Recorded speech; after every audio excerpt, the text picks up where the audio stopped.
पंचायत निर्वाचन मामलें होइथिबा केस्रे पूर्वखोजा सरपंच रतिकांत साहू विजय। ढेंकानाल जिला गोंदिया ब्लॉक पूर्वखोजा पंचायत रे बीजेपी समर्थित सरपंच प्रार्थी रतिकांत साहू अनियमितता करिथिबा नेई गोंदिया जेएमएफसी कोर्ट रे होइथिबा मामला रे रतिकांत साहू विजयी। विपक्ष पार्टी बीजेडी समर्थित सरपंच प्रार्थी सुदर्शिनी परिडा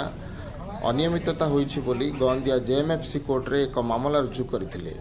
आज उक्त केस रो अंत घटी। रतिकांत साहू सरपंच पूर्वखोज गोंदिया जेएमएफसी कोर्ट रे दीर्घ 2.5 वर्ष पर ये विचार चली आम तरफ प्रभात नाथ ढेंकानाल वरिष्ठ आईनजीवी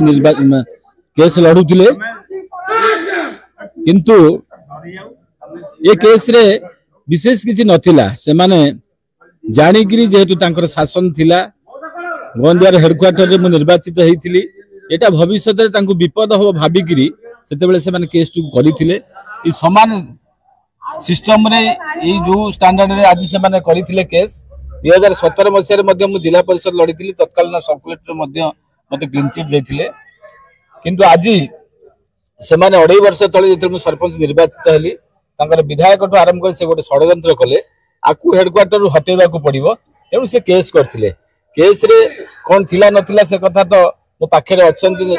प्रभात नाथ महोदय से कहिबे किंतु सबुठे बड़ कथा होउची मो जानिबारे से जो ग्राउंड को नै केस कले सेतरे किछि नै ऑनरेबल हाई कोर्ट सेतरे निष्पत्ति थिला सेतरे किछि करिवार नथिला तांको पाखे जो क्षमता थिला क्षमता को व्यवहार करिकरी गोटे कपल कल्पित जिलापाल पूर्व डेट रे बैक डेट रे दस्खत करेले वीडियो गोटे बैक डेट रे दस्खत करी गोटे केस प्लांटिंग केस से करथिले तांको पाखे प्रचुर कलाधन थिला से 2.5 वर्ष काल एठी लढिले आमे मध्ये हाई कोर्ट द्वारस्थ हेतिलु सी तांको पैसा बळे रे आमे पारु नथिलु सचरे किंतु शेष रे हमकु गोंदिया जेएमएफसी आज न्याय प्रदान करचंती ए न्याय रे मोजे एडवोकेट प्रभात कुमार नाथ ढेंकानाल जिला कोर्ट ढेंकानाल एनरु हेई सारिथिला से दिन मु थिली हमर जे विनिंग कैंडिडेट सरपंच ओपी नंबर 1 से मध्य उपस्थित थिले दस्खत करके हम देथिलु ओपन कोर्ट रे मान्यवर गोंदिया सिविल जज जूनियर डिवीजन श्रीमती अंजू साहू तांकर राय से दिन घोषणा करथिले तेणु आज मु जेहेतु पुनर्बार आसीथिली तेणु आज से भी डिक्लेयर भी मध्य करथिले पूर्वरु करथिले आज से भी कहले जे नहीं आपनका केस आपनकर से अपोजिट पार्टी ए जो जे करिसंती के शुभदर्शनी परिडा जो करिसंती केस से हारि जाइसंती एवं ऑर्डर 29 रु आपनका थिबा अवस्था रे मध्य डिक्लेयर भी कर दिया हिथिला नहीं एतिरे विभिन्न प्रकार हाई कोर्ट को जाइथिला केस तो हाई कोर्ट रु फेरला परे साक्षी गुहारी हला साक्षी सुनानी